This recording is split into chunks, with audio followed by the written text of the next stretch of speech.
প্রত্যেক নবীকে একটি স্পেশাল দোয়া করার জন্য পাওয়ার দেওয়া হয়েছে।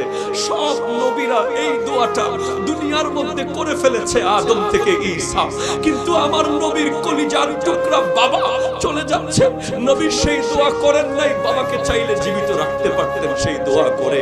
মা চলে যাচ্ছেন না, সেই দোয়া করেছেন। কলিজার টুকরা খাদিজাতুল কুবরা রাদিয়াল্লাহু তাআলা আনহা চলে যাচ্ছেন, নবী দোয়াটা করে বাঁচিয়ে রাখেন না, না দোয়াটা করব না।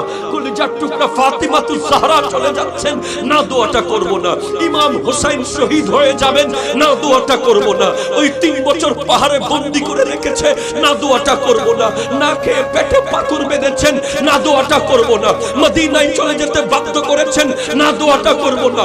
বদর, উহুদ, খায়বার, খান্দকে এত যন্ত্রণা দিয়েছে, না দোয়াটা করব না। ও নবী দোয়াটা রাখলেন কার জন্য? উত্তর আসবে কাল হাসরের মাঠে আমার উম্মতকে শাফাত